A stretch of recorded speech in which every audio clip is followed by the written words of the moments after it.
Could one wrong move, one miscalculation in the intricate dance of NBA free agency, completely derail a championship contender's meticulously crafted offseason plans? Imagine the Golden State Warriors, a franchise that has redefined basketball for a generation, teetering on the edge of a financial precipice, where a single trade for a promising young talent could inadvertently torpedo their pursuit of a vital veteran piece. This isn't just a hypothetical scenario, it's the very real, high-stakes tightrope walk the Warriors are reportedly navigating right now, with the future of Jonathan Kuminga inextricably linked to the potential arrival of a seasoned champion like Al Horford. The stakes couldn't be higher, and the margin for error impossibly thin. The NBA offseason is a whirlwind of rumors, speculation, and strategic maneuvering, but few situations are as complex and fraught with peril as the one currently unfolding in the Bay Area. Reports from NBA insider Jake Fisher of the Stein Line have ignited a firestorm of discussion. The Phoenix Suns have emerged as the latest team expressing interest in a sign-and trade for the Golden State Warriors' restricted free agent, Jonathan Kaminga. On the surface, it sounds like a standard transaction, a young talent potentially moving for assets or cap relief. But beneath the surface lies a labyrinth of salary cap rules, luxury tax aprons, and crucial roster decisions that could either solidify the Warriors' championship aspirations or send them spiraling into an unforeseen financial quagmire. The linchpin of this entire delicate operation? The veteran presence and invaluable skill set of Al Horford. Let's unpack the Jonathan Kaminga conundrum first. Drafted 7th overall in 2021, Kuminga arrived in Golden State with a tantalizing blend of raw athleticism, explosive power, and undeniable potential. We've seen flashes of brilliance, rim-rattling dunks, agile defensive plays, and moments where he looked like a future cornerstone. Yet his tenure has also been marked by inconsistency, by a struggle to find a consistent role within the Warriors' complex, veteran-laden system, and by questions about his overall basketball IQ and decision-making. As he enters restricted free agency, the Warriors face a pivotal choice. Do they commit a significant long-term contract to a player who is still developing, hoping he blossoms into the star they envisioned? Or do they leverage his considerable trade value to acquire more immediate, complementary pieces that fit their current championship window? The Suns' interest, therefore, presents an intriguing opportunity, a chance to potentially acquire a player who could thrive in a new environment while bringing back assets that address Golden State's pressing needs. However, this is where the plot thickens and the financial tightrope becomes terrifyingly apparent. The Golden State Warriors are not just any team, they are a perennial luxury taxpayer, operating under the most stringent financial constraints in the league. Any sign-and trade involving Jonathan Kaminga would immediately hardcap the Warriors at the first apron. This seemingly technical detail has enormous implications. In theory, being under the first apron allows them to take back up to $7.5 million more in a trade than the salary they send out. For instance, if the Suns were to offer Kuminga a contract in the range of $25 million per year, the Warriors could theoretically take back approximately $20 million in salary. This calculation factors in the base year compensation rules, which dictate that in a sign-and trade, the outgoing player's salary is only counted at half its value for salary matching purposes, in this case, $12.5 million from a $25 million deal, plus the additional $7.5 million absorption allowance. But here's the critical caveat, the hidden trap door in this financial maze. While theoretically possible, in reality, such a scenario is a non-starter. Taking back $20 million in salary for Kuminga would leave the Warriors perilously close to the first apron, reportedly only about $5 million away. This razor-thin margin would effectively handcuff their ability to make any further significant signings to fill out their roster. Crucially, it would prevent them from utilizing the taxpayer mid-level exception, TPMLE, a vital tool for championship contenders to acquire veteran talent. And this, precisely, is where the Al Horford signing enters the picture.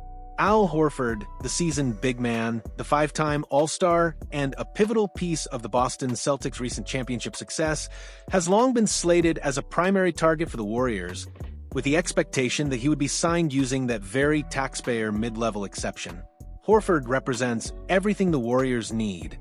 A high IQ veteran center who can space the floor with his shooting, anchor the defense with his experience, and provide invaluable leadership in the locker room.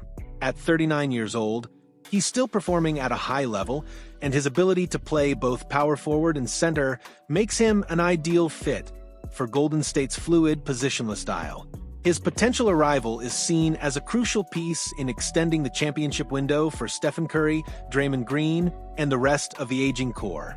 The Warriors' front office, renowned for its meticulous financial planning and shrewd roster management, is acutely aware of every single dollar and every single rule.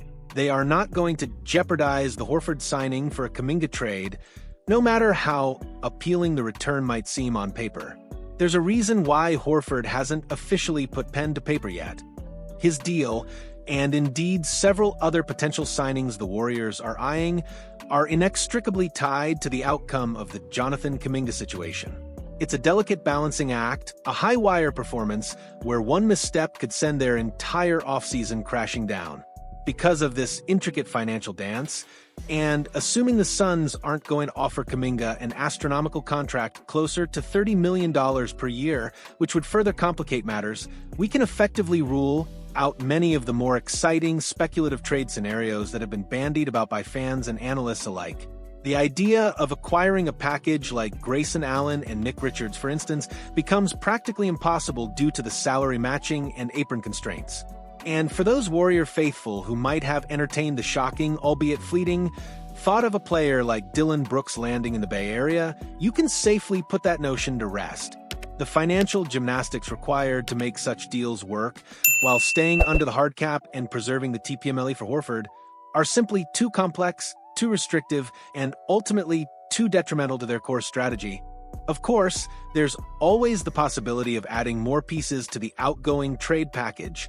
The Warriors could theoretically include other mid-tier contracts, such as those belonging to Moses Moody or Buddy Hield, to facilitate a larger incoming salary. However, this introduces another layer of debate. Do the Suns possess enough attractive assets to warrant the Warriors relinquishing not only Jonathan Kuminga, but also another valuable rotation piece? It's a question of value and opportunity cost. Giving up too much, even to make the salaries work, could leave the Warriors with a depleted roster, undermining the very purpose of the trade.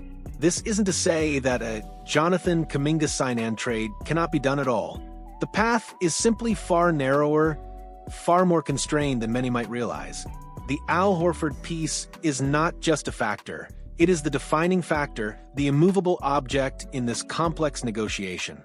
The good news for Warriors fans is that a viable path forward does exist, one that allows them to retain both Kuminga and secure Horford. The Warriors can indeed re-sign Jonathan Kuminga to a contract in the $20 to $25 million range and still bring in Al Horford using the taxpayer mid-level exception, provided they meticulously manage their roster and stay under the second tax apron. This requires precision, foresight, and a deep understanding of the collective bargaining agreement, but it is a feasible outcome. In essence, the Golden State Warriors are playing a high-stakes game of financial chess where every move has cascading effects. The Kuminga trade isn't just about talent acquisition. It's about navigating the treacherous waters of the NBA salary cap while simultaneously pursuing a veteran who could be the missing piece for another championship run. The front office's ability to thread this needle, to make the right decision without sacrificing their strategic priorities, will define their offseason and potentially impact their trajectory for years to come.